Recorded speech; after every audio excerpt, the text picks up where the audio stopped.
한숨만 남기고 반복된 실패 속 지쳐갈 때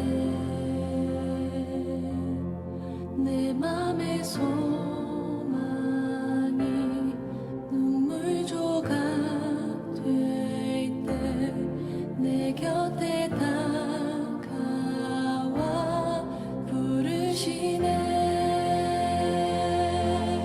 주님의 시선 나를 비추시고 상처난 내 맘 만지시네. 말씀하시고 회복해 하시네. 주의 사랑이 다시 살게 하시네. 오늘의 시간이 한숨만 남기고 반복된 실패 속 지쳐갈 때 내 맘의 소망이 눈물 조각 될 때 내 곁에 다가와 부르시네. 주님의 시선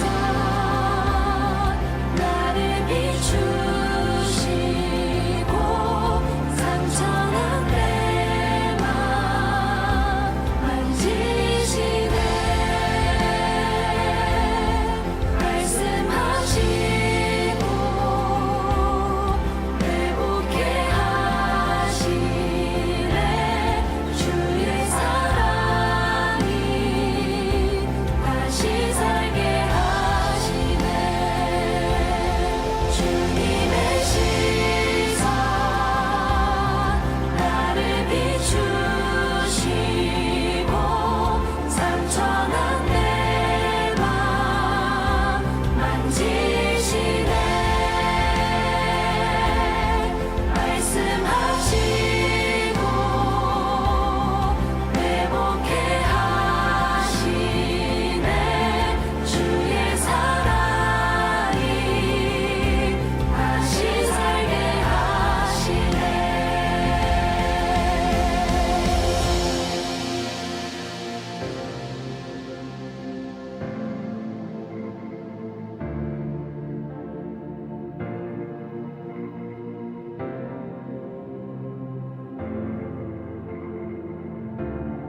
주를 봅니다. 지금 이곳에서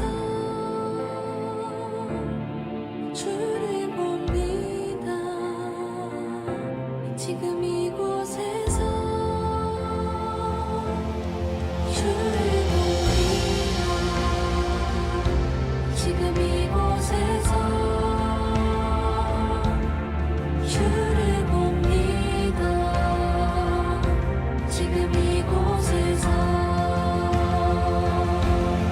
주를 봅니다.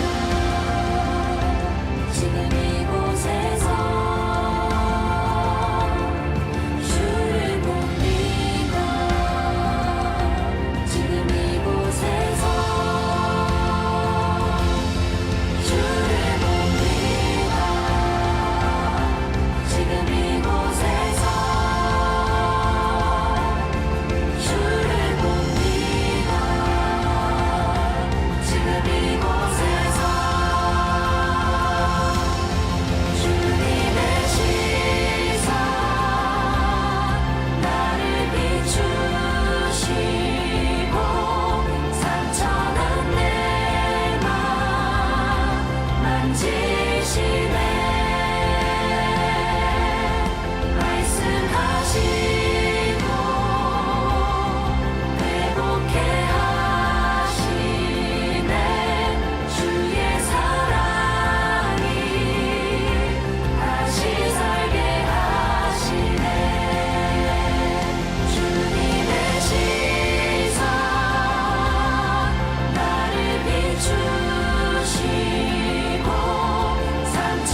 회복해 하시네. 주의 사랑이 다시 살게 하시네.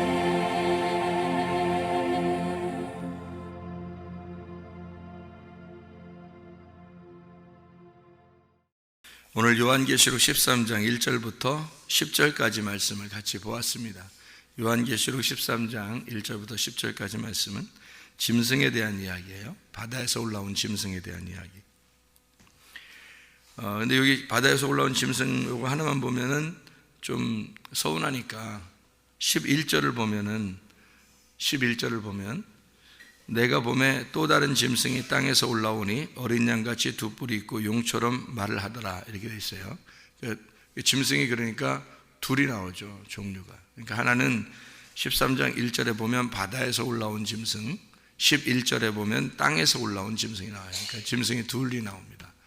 그러니까 이제 더 이제 생각하기가 어렵죠. 왜냐하면은 바다에서 올라온 짐승이 뭐고 땅에서 올라온 짐승이 뭐냐, 이렇게 이야기를 하게 되거든요. 그러니까 요 성경을 요한계시록의 이제 13장 같은 경우는 요걸 가지고 해석이 굉장히 여러 가지가 나올 수 있어요. 그래서 사람들마다 생각을 뭐 이렇게도 할 수 있고 저렇게도 할 수 있고 막 굉장히 많이 할 수 있거든요. 예를 들어서 이렇게 생각을 해보세요. 짐승 그러면은 다니엘서 7장에 나오는 짐승이 있어요.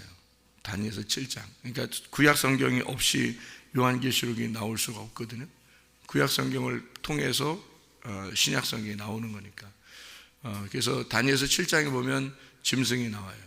다니엘 7장에. 한번 다니엘 7장을 여러분이 짐승이 여기서 이제 짐승이 나오는데, 여기 짐승이 첫째는 사자 같고, 그다음 독수리 날개가 있는데, 뭐 다른 짐승, 두 번째 짐승이 곰과 같고, 또 새 갈빗대가 뭐 그래서 많은 고기를 먹고, 그다음에 표범과 같고, 또 네 번째 짐승은 이제 무섭고 쇠로 된 큰 이가 있어가지고 막 먹고 부수고 이렇게. 이 짐승 전에 모든 짐승과 달라서 또 10뿔이 있고, 그 뿔을 유심히 보니까 다른 작은 뿔이 거기서 나와서 첫 번째 뿔 중에 셋이 그 앞에 뿌리까지 뽑혔고, 사람의 눈 같은 눈들이 있고 입이 있어 큰 말을 하더라, 이런 얘기들이 있거든요. 이게 다니엘 7장에 나오는 이야기가 여기 지금 요한계시록 13장에는 이제 바다에서 올라온 짐승에 대한 이야기를 지금 하고 있잖아요. 그죠? 똑같이 여기 지금 다니엘 7장에 나와 있는 그 짐승에 대한 이야기가 똑같이 나온단 말이에요. 그러니까 10뿔이 있고, 그죠?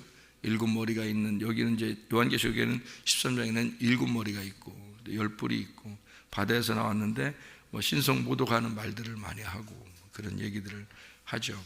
그러니까 이 짐승이 여기 그 13장, 요한계시록 13장에는 표범과 같고 곰과 같고 사자 입, 그러니까 표범 비슷하고 곰의 발 같고 사자의 입이 있는데 용이 그에게 큰 권세를 주더라, 이렇게 이야기하죠.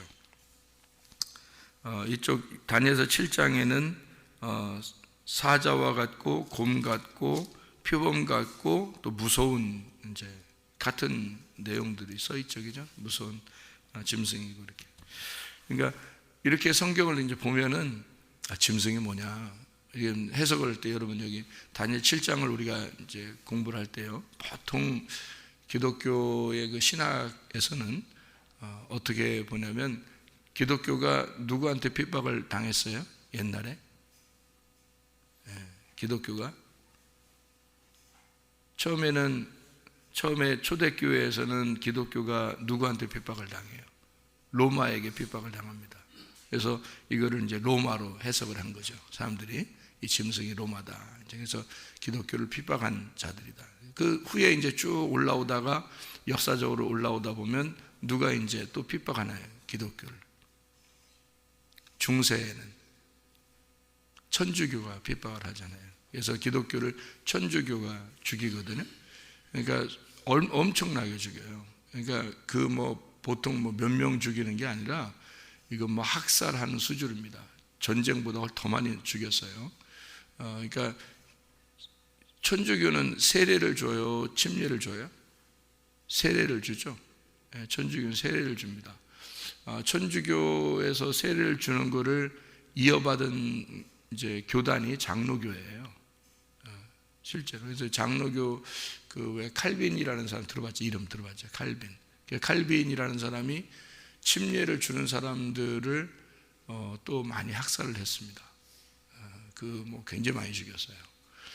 그러니까 사람들이 이제 그 역사를 이렇게 가만히 보면 야 진짜 칼빈이 천국 갔겠냐 지옥 갔겠다 이런 사람들도 많아요. 사람들이요. 왜냐하면 사람들 너무 많이 죽였으니까 그런 얘기를 하거든요. 근데 이제 천주교의 교리를 받아들였기 때문에 그렇게 된 거죠. 장로교가 처음에. 지금은 이제 뭐 장로교도 그렇게는 잘 안 해요. 침례가 맞다, 침례다 맞다, 맞기는 뭐 이런 얘기도 하고 그러는데 옛날에는 그렇지 않았어요. 천주교의 사상을 가지고 있는 교단들은 침례를 주는 사람들을 이제 핍박했는데 그런 사람들을 이제 성경에서는 세례를 받은 사람들이 이제 역사적으로요. 세례를 받은 사람들이 이 세례가 안 맞다 성경적으로 예수님도 침례를 받았는데 우리도 침례를 받아야 되겠다. 그래서 결심한 침례를 받는 사람들을 죽인 게 어마어마해서 그게 재침례파를 죽였다 해서 다시 침례를 받은 세례를 받은 사람들이 침례를 새로 받았다 해서 그걸 이제 역사적으로는 재침례파라고 그러거든요. 그 재침례파를 어느 정도 죽였냐면요. 거의 한 5천만 명에서 1억 가까이를 죽였으니까요. 천주교가요. 그러니까 이건 전쟁보다 훨씬 많이 죽인 겁니다. 그러니까 이건 뭐 몇 천만 명을 죽였어요. 우리나라 인구가 몇이에요? 5천만 명이잖아요. 우리나라 인구가 5천만 명이거든요. 남한의 인구가 지금 현재. 근데 그거보다 더 많이 죽였으니까 생각해 보세요. 침례 준다고. 그러니까 침례 니네들 물 좋아하니까 물에 죽인 데서 물에다 다 빠뜨려 죽여버리고 뭐 그냥 쇠사슬을 묶어가지고 쭉 밑으로 내려서 물로 내려가지고 다 죽여버리고 못 올라오게 하고 뭐 그렇게 죽인 사람들이 세례 때문에 세례를 안 준다 너희들이 침례를 준다는 것 때문에 어마어마하게 죽인 게 천주교입니다. 그거를 이제 이어받은 게 장로교가 또 칼빈이 침례 준 사람도 많이 죽였고요. 그래서 옛날에는 그 역사를 갖다가 이제 숨기기 위해서 그런 건지 침례를 주는 침례교를 갖다가 이단이라고 했어요. 한국은 장로교가요. 그런데 이제 침례를 주는 게 침례교가 세계적으로 이제 사람들이 여행을 다니고 하다 보니까 침례를 주는 사람이 더 많단 말이에요. 한국만 세례 주는 사람이 더 많은 거지. 침례 주는 사람이 더 많으니까 이상하다. 뭐 이거 어떻게 된 거냐 해서 알아보니까 지금도 그렇지만 미국에서는 전 기독교의 한 반 이상이지 60% 정도가 침례교거든요. 미국 같은 데는. 그러니까 한국 사람들이 미국에 가서 공부하고 오고 하다 보니까 이거 아니다. 이 침례가 맞는가 보다. 알아보니까 침례가 이제 성경적으로 침례가 맞거든요. 그러니까 침례를 이제 침례교가 이단이 아닌가 보다. 이렇게 하는 사람들이 생긴 거예요. 그러니까 이게 참 희한한 거죠. 사람들이요. 이게 좋아요. 세례를 주면 어떻고 침례를 주면 어떤 애가 하나의 의식이니까. 그런데 그것 때문에 사람을 죽였단 말이에요. 수많은 사람을. 그 침례를 받는 사람. 그러니까 주님의 제자들은 예수님의 명령에 따라서 이제 침례를 받고 또 침례를 주고 그리고 말씀을 이제 제자를 삼아서 가르치고 이렇게 했단 말이에요. 그런 이제 사람들이 쭉 밑으로 내려왔어요. 근데 그런 사람들은 대부분 핍박을 당했어요. 희한하게. 그러니까 핍박을 당하면서도 교회, 음부의 권세가 이기지 못하는 교회는 계속 있었습니다. 그러니까 침례가 그러니까 안 없어진 거죠. 세례를 주는 사람들이 침례를 주는 사람들을 다 죽였는데도 근데도 계속 살아남았어요. 희한하죠. 그러니까 그래서 침례의 역사를 쭉 이렇게 보면 있잖아요. 그러니까 이런 역사를 이게 아는 사람들, 뭐 피 흘린 발자취라는 역사가 있어요. 그런 침례교회 그 역사가 있는데, 그런 역사를 아는 사람들은요, 침례교회에 대한 자부심이 굉장합니다. 여러분, 장로교가 가지고 있는 자부심하고는 뭐 비교도 안 돼요. 침례교회의 그 역사를 가진 그 자부심, 그런 그 목회자나 그 자손들이나 또는 그 성도들은요, 역사를 아는 침례교 자손들은 굉장합니다. 그 자부심이요, 굉장히. 그러니까 이게 핍박을 당하고 순교를 당했던 자손들이거든요. 실제로 믿음을 지키기 위해서, 그 성경을 그대로 지키려고 순교를 당했던 자손들이잖아요, 침례교가요. 그러니까 그 자부심이 굉장한데, 그것도 지금은 이제 우리나라는 세례나 침례나 뭐 같이 성경도 같이 쓰고요. 그렇게 글자도 이제 같이 바꿔서 쓰기도 하고 그래요. 이제 세례로 쓰면 밑에다가 혹은 침례 이렇게도 써주고요. 그리고 이제 침례교 책에도 이제 침례로 써놓고, 그 다음에 이렇게 침례나 세례나 침례 이렇게 같이 이렇게 지금 쓰거든요. 의미가 있으니까, 의미는 똑같은 거니까 그렇게 써요. 그러니까 상관없다는 얘기죠. 지금은 서로 용납하고 용서하고 그런 거죠. 세계적인 역사로 보면은 침례 받은 사람들이 핍박을 많이 당했습니다. 수많은 사람이 죽임 당했어요. 그러면서도 믿음을 지킨 사람들이 이제 침례교 사람들이거든요. 그 뭐 침례교를 자랑하자 그런 의미가 아니고, 어쨌든 그렇게 보면은 여기에 짐승은 누가 되겠습니까? 장로교 시대에 칼빈이 사람들을 스코틀랜드에서 침례를 준다고 죽인 사람들이 굉장히 많은데, 그때는 누가 적그리스도가 되겠어요? 칼빈이 적그리스도가 되는 거예요. 이쪽 반대에서 죽임당하는 사람들이 성경을 보는 사람들은요, 장로교가 적그리스도가 되는 거예요. 그렇게 되면. 그리고 천주교 시대에는요, 천주교 시대는 천주교가 기독교를 죽였다니까요. 침례를 준다는 것 때문에 죽인 거예요, 여러분. 그게요. 그러니까 천주교의, 여러분 역사적으로 그 세계사나 공부할 때 보면 천주교가 기독교를 핍박했다 이런 얘기 들어봤어요? 그런 얘기 들어봤을 건데, 역사적 세계 역사에서요. 근데 천주교가 그 기독교를 핍박했다, 죽였다는 게 누구 죽인 거예요? 어떤 교단을, 어떤 사람들을 죽였다? 모르잖아요. 그냥 기독교를 죽였는가 보다 그러죠, 여러분. 그렇지 않아요. 천주교는 유아 세례를 줍니다. 근데 기독교는 원래 초창기부터 유아 세례가 없었어요. 성경에도 없었고 유아 세례는 없었어요. 근데 천주교가 유아 세례를 주니까 장로교가 그걸 그대로 받아들였거든요. 그런데 침례교는 유아 세례 없습니다. 성경적으로 유아 세례가 없기 때문에 유아 세례를 안 주거든요. 그러니까 천주교가 눈에 가신 거예요. 유아 세례 안 받아들이니까. 그래서 죽인 겁니다, 천주교가요. 그리고 세례를 주는데 세례 받은 사람들이 이거 성경적이지 않다, 다시 가가지고 또 침례를 받는 사람들한테 가서 몰래 들어가서 침례를 받거든요. 그래서 그건 재침례파라 그래요. 그 재침례파가 굉장히 많아요. 진정한 그리스도인들, 여러분 세계 역사를 이제 세계 역사, 그러니까 기독교 역사를 연구하는 사람들은 이걸 다 알아요. 책들도 많이 나와 있고요. 여러분이 뭐 시중에서 가서 책을 또 찾아보면 다 나와 있으니까, 인터넷으로도 찾아보면 나옵니다. 재침례파라고 해서 진정한 기독교인들 이렇게 나와요. 이 재침례파 하면요. 그래서 천주교 세례를 받은 사람들이 다시 침례를 받은, 재침례를 받은 사람들의 그 모임들이 있었어요. 그 사람들이 이제 다 핍박을 당하고 죽임 많이 당했습니다.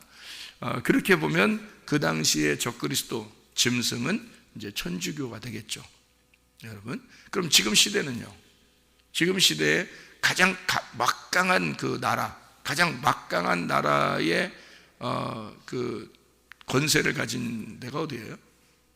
지금은 우리 시대에는 미국이지만 그 전에는 영국이었습니다. 그 전에는요 독일.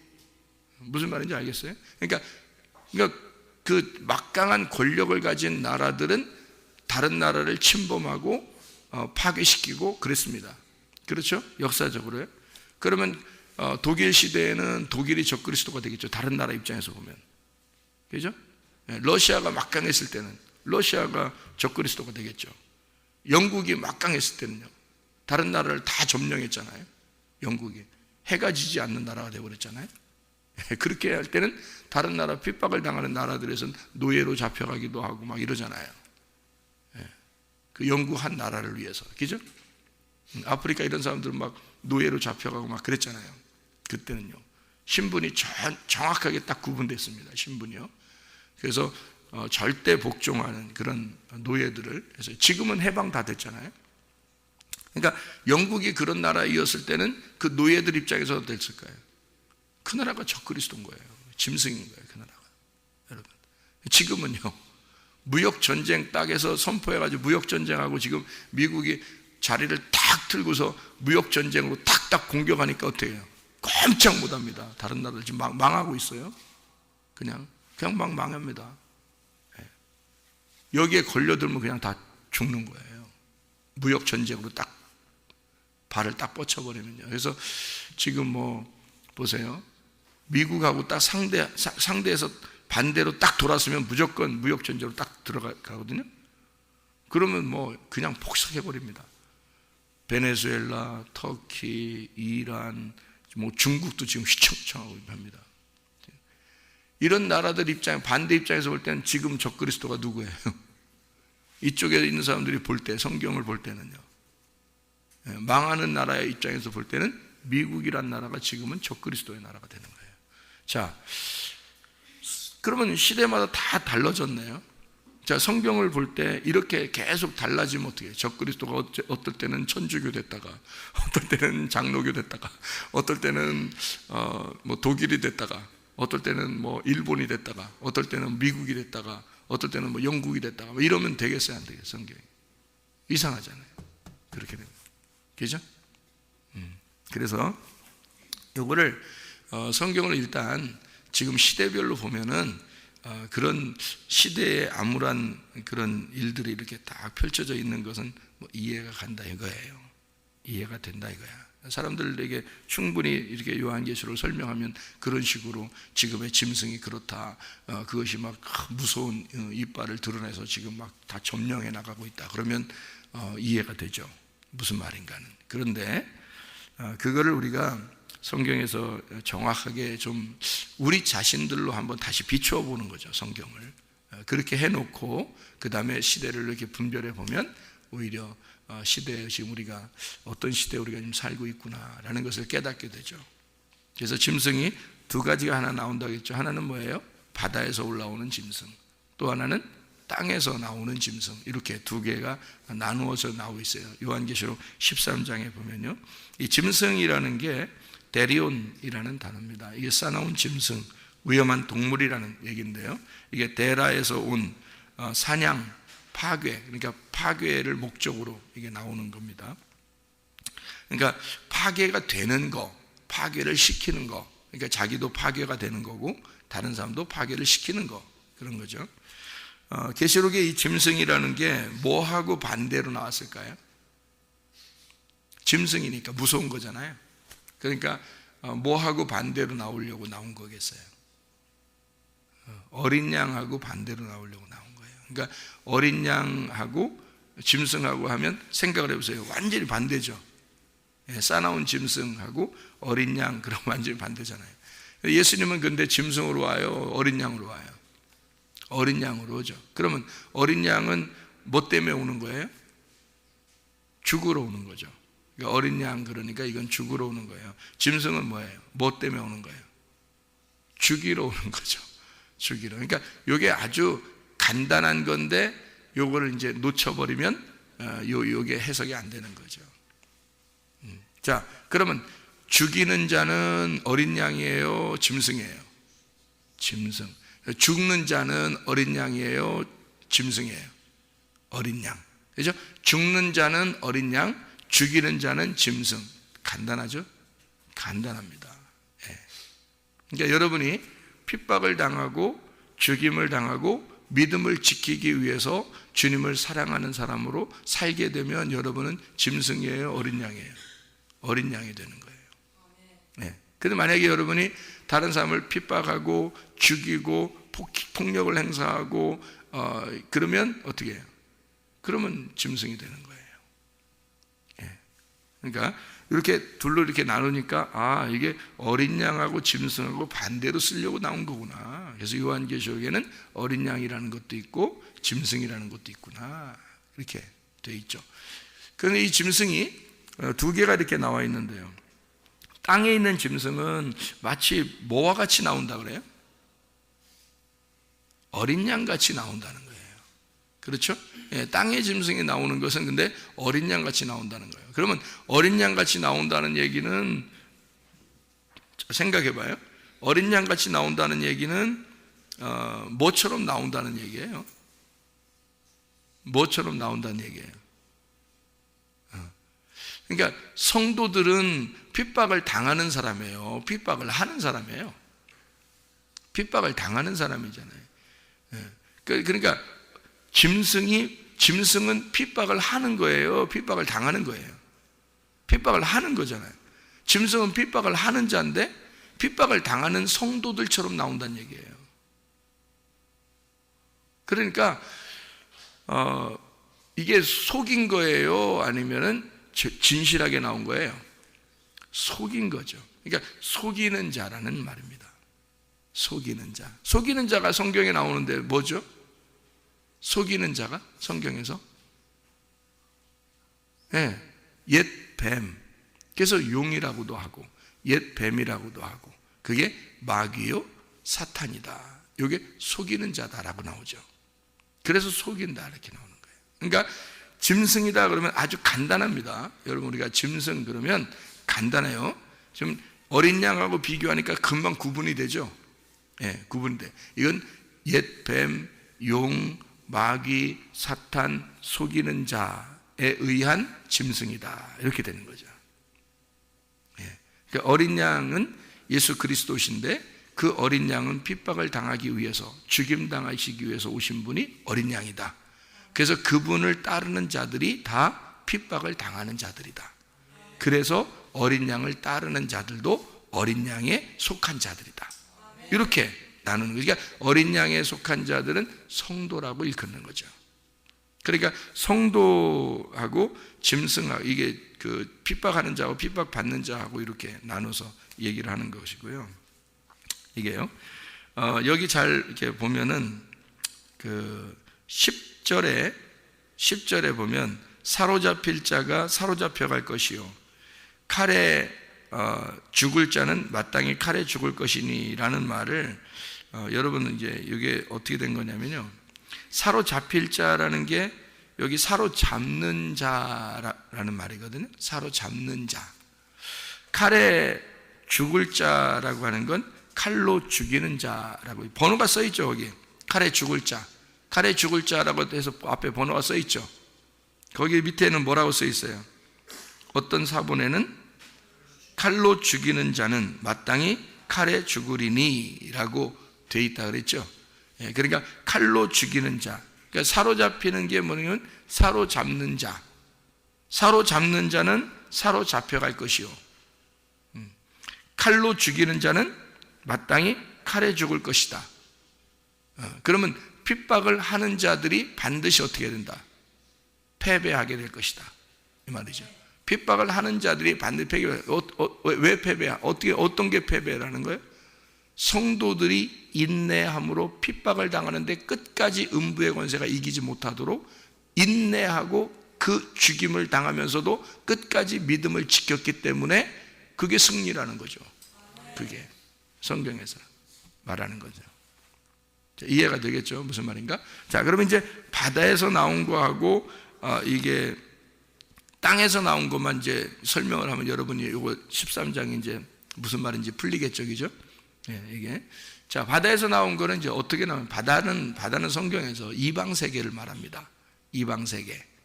그러면 이제 이방 세계에서 나온 어떤 나라일 것이다. 이렇게만 생각하는 사람들이요, 그죠? 그럼 뭐 그렇게 얘기하는 사람들이 뭐 너네들은 그렇게 생각하니까 잘못된 거야, 이단이야 이렇게 말하기는 어렵다는 거죠. 왜냐하면 다 그렇게 보고 있으니까. 성경을 그렇게 다 보고 있거든요. 그러니까 그렇게 본다면 제가 처음에 얘기했던 것처럼 기독교를 핍박하는 데가 옛날부터 많이 있었는데 그게 초대교회였던 로마고요.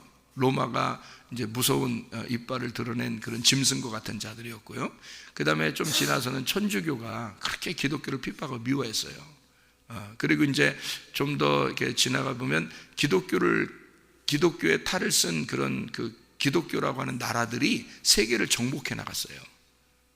세계를 정복해 나가는 건 이런 말씀들 때문에요. 생육하고 번성하고 땅에 충만하라. 그래서 그 정복해 나간 거예요. 그런 나라들이, 그러니까 기독교를 받아들인 나라들이 기독교의 나라가 되면서 세계를 정복해 나가기 시작하는 거예요. 그래서 영국이 세계도 막 정복해 나가려고 하고 독일도 막 세계 정복하려고 그랬던 거고요. 이렇게 기독교가 들어간 나라들이에요. 그래서 그 사람들이 전쟁하기 전에 기도하고 전쟁했어요. 기도하고 목사님한테 기도받고 안수기도 받고 가서 전쟁하고 그랬어요. 그 나라들이요. 그러니까 하나님 입장에서는 어떻게 해요? 이 나라도 기도받고 나오고 이쪽 나라도 기도받고 나오는 거예요. 전쟁할 때. 그 누구 편 들어줘야 되는 거예요? 네? 생각해 보세요. 독일도 기도받고 나왔어요. 영국도 기도받고 나온 겁니다. 그 누구 편 들어줘요? 영국이 이긴 걸 보니까 영국 편을 들어줬네, 하나님이. 영국이 승리하면서 2차 세계대전 승리하면서요, 이스라엘이 해방됐습니다. 그러니까 이 하나님의 그 역사는 어디에 초점이 있었던 거예요? 이스라엘 쪽에 초점이 있었던 거예요. 그러니까 이스라엘이 독립을 하게 되잖아요. 그 시점에 한국도 해방이 되고, 그죠? 그러니까 이게 한국하고 이스라엘은 나라가 어떻게 양쪽에서, 한쪽은 서쪽, 한쪽은 동쪽에서요, 땅의 서쪽과 동쪽에서 거의 비슷한 역사를 가지고 있습니다. 전쟁도 비슷한 역사, 그리고 해방도 비슷한 역사를 가지고 있어요. 발전한 것도 비슷하게 발전하고요. 이렇게 하나님이, 그래서 저는 한국이 아무리 위험해도 하나님이 이스라엘을 보호하는 한 한국도 보호할 것이다, 이렇게 보거든요. 제 마음속에 이제 바람인데, 그게 바람인데 하나님이 그렇게 보호하지 않겠냐. 한국이 지리적인 위치로 보면 이스라엘도 그렇고 한국도 그렇고 굉장히 외침이 많은 지역이에요. 이스라엘도 뭐 계속 외적이 거의 다 침략해서 다스리던 나라들이에요. 이스라엘이요. 한국도 뭐 계속 외침이 있었던 그런, 우리나라만큼 그렇게 외침이 많은 나라가 또 어디 있어요, 세상에서. 그렇게 그런 삼면이 바다기 때문에 그렇게 외침이 많았던 나라고요. 이스라엘도 외침이 그렇게 많은 나라예요. 그게 지리적으로 요충지기 때문에요. 그런데 양쪽에서 하나님이 그런 나라들을 단련시켜서 마지막 때에 그 하나님의 그 마지막 그 사역자들로 이스라엘과 한국을 쓰지 않겠나, 이런 생각을 갖게 되고 하나님이 보호하신다. 하나님이 보호하시기만 하면은 되는 거거든요. 자, 그래서 이 한국이라는 나라를 이게 지리적으로, 그러면 이쪽 세계적으로 나라들이 정복해 나가려고 했던 나라들도 기독교 나라들이 굉장히 많은데, 지금도 세계의 패권을 가지고 막 다른 나라들을 못 살게 구는 나라도 기독교 나라예요. 지금도. 그러니까 이게 그런 걸로 보면은 성경이 어떻게 해요? 어떤 나라를 딱 집어서 보게 되겠죠? 근데 그것도 지나간단 말이에요, 자꾸. 그러면 뭐가 진짜 짐승이냐, 뭐 이렇게 얘기하기가 어렵잖아요, 그러면. 근데 성경에서 말하는 짐승은, 요한계시록 13장에 나오는 짐승은 다니엘서 7장에 이미 나온 짐승이란 얘기죠. 그죠? 그렇게 나오는 짐승을 여기 요한계시록 13장에 쓴 거란 말이에요. 다니엘 7장에 나오는 그 짐승의 마지막 주자가 누구예요? 로마예요. 마지막 주자가 로마. 그러니까 바벨론, 메데파사, 그리스, 로마, 이 네 짐승인데 마지막 짐승이 로마거든요. 그러니까 여기 로마가 딱 자리를 잡고 자리를 틀고서 딱 해서 그때 예수님이 오셔가지고 핍박을 당하시고 죽임을 당했잖아요. 그거로 끝난 거예요. 그게. 그러니까 이 역사는 그거로 딱 끝나. 예수의 십자가 못 박혀 죽으심으로 딱 역사가, 그 성경의 역사가 끝났잖아요. 그러면 지금 여러분 생각해 보세요. 지금 우리들에게는 이것이 요한계시록 13장이 우리에게 어떤 의미로 다가오지 않으면 이 성경책은 우리에게 아무 의미가 없는 책이 되어버리죠. 의미로 다가오지 않으면 안 되는 거죠. 의미로 다가와야 되는 거죠, 이게. 그래서 이제 바다에서 나온 짐승과 땅에 나온 짐승, 요 얘기를 이제 우리가 알아야 되는데, 성경적인 그런 이제 해석이죠. 다시 말하면, 왜냐하면 성경은 다 나를 위해서 쓴 거니까. 그죠? 성경은 나를 위해서 쓴 거지 성경이 다른 것 때문에 쓴 게 아니잖아요. 자, 그러면 바다에서 나온 짐승이 뭘까? 바다에서. 이방 세계인데 그 이방 세계에서 나온 어떤 짐승이 있다라는 얘기예요. 그러면 이방 세계에서 나온 짐승이면 뭘 얘기할까요? 이방 세계에서 이렇게 쑥 빠져서 나왔어요. 그러면 처음에 창조할 때도 창세기 1장에 창조할 때 땅이 어떻게 생겼죠? 땅이? 예, 바다에서 이렇게 올라왔잖아요. 그죠? 그러면 땅이 처음에 바다에서 올라왔고 이방 세계에서 이렇게 올라온 바다에서 이렇게 올라온 짐승, 발이 4개, 발 4발 가진 짐승, 발 4개를 했다면 4 모퉁이가 있다는 얘기거든요. 4발이 있으니까 4 모퉁이가 있고 바다에서 올라온 4 모퉁이를 가진 거, 이게 바다에서 올라왔는데 땅인데 4 모퉁이를 가졌어요. 창세기 1장은 그 뭐예요? 창세기 1장 2장 보면, 창세기 1장 2장에 보면 뭐가 나왔어요? 바다에서 올라온 게 에덴 동산이잖아요. 에덴 동산이 어떻게 생겼어요? 동그랗게 생겼어요? 세모나게 생겼어요? 네모나게 생긴 거예요. 그래서 성경에는 마태복음 13장에는 밭이라고 하는 거예요. 밭. 예. 그 안에 보화가 없으면 밭은 짐승이 되는 거예요. 4발 가진 짐승이 되는 거예요. 그러니까 보세요. 여기서 말하고 싶은 그 짐승의 이야기는 뭘 얘기하고 싶은 거냐면, 뭐를 보면 딱 이해가 되냐면요, 요한계시록 11장을 보면 이해가 되는 겁니다. 11장의 8절을 봐요. 11장 8절. 자, 뭐라고 되어 있어요? 그들의 시체가 큰 성 길에 있으리니 그 성은 영적으로 하면 소돔이라고도 하고 애굽이라고도 하니 곧 그들의 주께서 십자가에 못 박히신 곳이라. 예수님 십자가 못 박히신 곳이 어디예요? 예루살렘이죠. 그러면 자, 소돔과 애굽, 예루살렘 같은 거네. 여기 지금 금방 써 있잖아요. 예수님이 십자가 못 박히신 곳이 어디라고요? 예루살렘이라고. 그런데 그게 애굽이고 소돔과 같다. 그럼 뭐예요? 네. 자, 바다에서 올라온 짐승이 있는데 이게 예루살렘과 같다 이 말이에요. 이게 하나님의 성전과 같다 그 말이에요. 그래서 성전에서 말하는 이런 것들이 다 더러운 짐승의 말이, 용의 말이 될 수도 있다는 얘기예요. 이게. 자, 성막이나 성전을 얘기할 때 그거를 땅이라고 그래요. 땅. 하나님의 땅. 하나님의 땅을 성전, 성막이라고 이렇게 말해요. 그러면 성막 밖에는 뭐예요? 바다인 거예요. 바다에서 올라오면 땅이 되거든. 이 땅이 되는 그 땅에서 뜰 성소, 지성소가 있는 거예요. 3단계가. 그게 어떻게 네모나게 생겼어요. 다. 그래서 4발 가지고 있다고요. 그러니까 바다에서 올라온 땅. 그 사람들은 이거를 뭐라고 생각했을까? 여러분은 아마 상상을 못할 거예요. 여러분은 지금 우리 시대에 살고 있으니까 상상을 못하는데, 유대인들이나 예수님 시대에 유대인들을 생각해 보세요. 예루살렘에 사는, 예수님 시대에 사는 사람들을, 성전을 어떻게 생각했겠어요? 여러분, 그게 신이야. 그게 신인 거야. 근데 예수님이 와가지고는 성전을 뭐라 그랬어요? 이거 돌 하나도 돌 위에 남지 않고 다 무너질 것이다. 이 성전은 나를 가리키는 거야. 이렇게 얘기했어요. 그래서 이걸 다 무너뜨릴 거야. 그러면 나를 가리키는 거야 라는 얘기는 진짜 예수님이 어떤 거라는 거예요? 내가 너희들이 신처럼 섬기고 있는 너희들을 위해서 내가 왔다 이거야. 그래서 내가 죽어버릴 거야. 그러면 돌 하나도 돌 위에 남지 않는 거지. 그럼 내가 죽어버릴 거야. 그러면 그게 끝난다는 얘기 아니에요.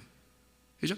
자기들은 신처럼 숭배하고 있었는데 이 성전을, 근데 예수님이 다 무너뜨려 버린대. 그래서 3일 만에 부활시킨대. 이걸 새로 짓는데.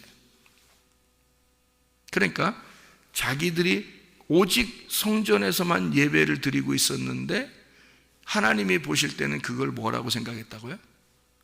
예, 그 성전을 지키기 위해, 사람들이 성전을 지키기 위해서 그 수많은 사람이 제사를 지내러 오고 어려움 가운데 오고 이렇게 하는 거를, 이 성전을 지키는 자들이 그 사람들을 핍박한다고 생각한 거예요, 하나님이 보실 때는. 그래서 너희들이 왜 이런 피의 제사를 드리느냐라고, 너희들은 살인하는 자들이다, 사람들의 피를 쪽쪽 빨아먹는 자들이다, 이 나쁜 놈들아, 이렇게 성전에 있는 자들을 예수님이 와가지고 욕을 한 거예요.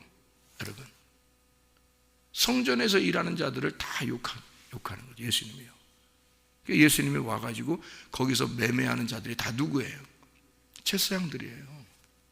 그 제사장들을 갖다 다 쫓아낸 거예요. 예수가 주인이니까, 주인이 오니까 가짜들은 다 나가라 이거예요. 예. 그러니까 보세요, 바다에서 올라온 짐승이 있고 그것을 사람들은 신으로 여겼어요. 요한계시록 시대만 해도 그랬어요. 신으로 여겼다고요.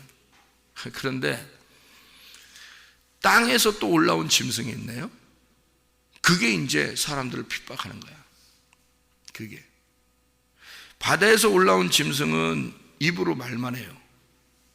그런데 땅에서 올라온 짐승은 사람들을 진짜 핍박해버려요.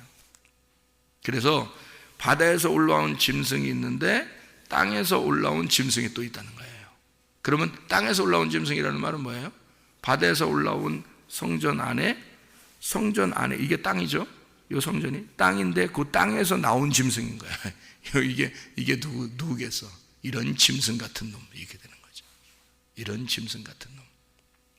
그러니까 하나님의 말, 어린 양의 말, 예수 그리스도의 말이 아니라, 진리의 말이 아니라 다른 말을 하는 자란 말이에요. 그게 이 짐승이라는 거죠. 그러니까 자, 무슨 말인지 요약이 됩니까? 바다에서 올라온 짐승, 그 안에 땅에서 나온 짐승이 있다는 거지. 그게 사람들을 핍박하는 거예요. 그렇게 보면 이제 이단들이 교회 목사들을 갖다가 상당히 안 좋게 보죠. 그게 딱 들어맞는 것처럼 여겨지잖아요, 이게 또. 근데 목사들이 다 거짓 선지자인가요? 그렇지 않아요. 성경을 많이 몰라도 진실하게 하려고 하는 분들이 많습니다, 기독교 목사들 중에서요. 그러니까 기독교 목사들이 저렇다라고 이렇게 오히려 이단들이, 오히려 그놈들이, 이단 교주가 오히려 그놈이 짐승이죠. 그렇잖아요. 그 사람들, 수많은 그 순진한 사람들 꼬드겨다가 거기서 이게 자기 마음대로 해버리니까 그게 오히려 짐승이죠. 자기는 나쁜 놈인 줄 모르고 다른 사람들 욕한단 말이에요. 그 나쁜 놈이에요. 오히려 이단 교주들이 짐승입니다. 이단 교주를 비롯해서 거짓을 말하는 자들, 이게 짐승이라고요. 거짓을 말하는 자들. 그러니까 거짓을 얘기하면 안 되는 거예요. 진리를 말해야 된다는 거죠. 오직 우리는 하나님의 말씀만을 얘기해야 된다. 그러니까 교회가 성전이고, 이 성전은 바다에서 올라온 거고, 하나님이 음부의 권세가 이기지 못하게 만들어 놓은 하나님의 진짜 교회가 있다는 거예요. 그 나머지는 다 음녀의 교회란 말이에요. 그러니까 뭐 교황청을 비롯해서 다 음녀의 것들이에요, 다. 그러니까 진짜 교회를 빼놓고 나머지, 그래서 교회를 자꾸 핍박하는 거예요. 진짜 교회를 핍박하는. 그래서 진짜 교회가 마지막에 뭐 부흥할 것이다, 잘 될 것이다, 이거는 헛소문입니다. 그럴 수가 없어요. 마지막 때가 딱 되면요, 진짜 교회는 핍박을 당하게 되어 있습니다. 진짜 교회는. 여러분과 저도 마찬가지예요. 마지막 때가 되면 우리를 뭐 굉장히 누가 좋아할 것 같습니까? 그렇지 않아요. 핍박을 감수하고 주님을 믿는, 그래서 인내로, 여기에 성경에 보면 10절에 보면 성도들의 인내와 믿음이 여기 있느니라, 이렇게 되는 거예요. 성도들의 인내와 믿음이 여기 있느니라. 왜냐하면 인내와 믿음으로 이걸 지켜내야 되니까. 왜냐하면 너희들을 핍박하고 죽이는 자들이, 너희들을 못살게 굴고 너희들을 핍박하는 자들이 결국 그들이 패배할 것이니까 기다려라. 인내하고 기다려라 그러는 거잖아요. 주님이 우리와 함께 하니까. 어린 양은 죽임당하려고 있는 거예요. 짐승은 죽이려고 있는 거고요. 신부하고 음녀가 반대입니다. 요한계시록에는. 그래서 신부는 깨끗한 거룩한 하나님의 백성이고 핍박을 당하는 자들이에요. 그 음녀는 다른 사람을 핍박하는 더러운 여자예요. 성경에서. 그러니까 음녀와 신부가 딱 구분돼서 신부만 천국 가는 겁니다. 음녀는 지옥 가는 거고요. 그래서 음녀와 신부를 딱 나누고요, 어린 양과 짐승을 딱 나눠서 얘기하려고 하는 거예요. 여기서 무슨 말인지 속이는 자, 어린 양같이 나오는 자 속여요. 마치 자기도 성도인 것처럼, 자기도 하나님의 종인 것처럼 그렇게 다 속여요.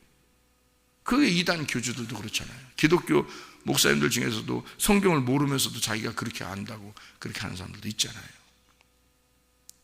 그러면 엉뚱한 얘기들을 전하게 되죠. 그 엉뚱한 얘기를 전하면 밑에 성도들은 순진하게 다 받아들여요. 그렇구나, 그런 말이구나. 그러니까 기독교 국가에서도 세계를 정복해 나갔죠. 그게 가능했던 겁니다. 성경대로 하자고 하면서 자기들은 그런 거예요.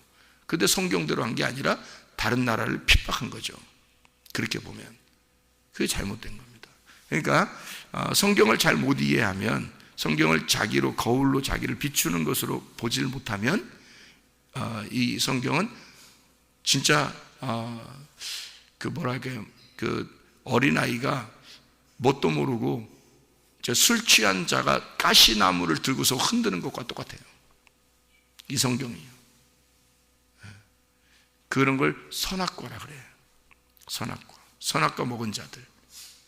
생명나무 먹은 자가 돼야 되고요. 우리는 이 말씀을 통해서 나를 비추고 영혼을 살리는 일에 우리가 하나가 되셔야 합니다.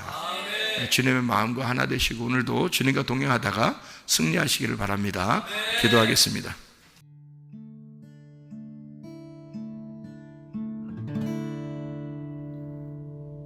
내 속에 내가 너무도 많아서 당신을 쉴 곳 없네. 내 속에 헛된 바램들로 당신을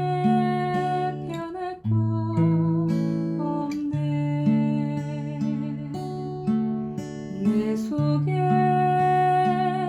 내가 어쩔 수 없는 어둠, 당신의 쉴 자리를 뺏고 내 속에 내가 이길 수 없는 슬픔, 무성한 가시나무 바람만 불면 그 메마른 가지 서로 부대끼며 울어대고 쉴 곳을 찾아 지쳐 날아온 어린 새 들고 가시에 지며 날아가고 바람만 불면 외롭고 또 괴로워 슬픈 노래를 부르던 날이 많았는데 내 속에 내가 너무도 많아서 당신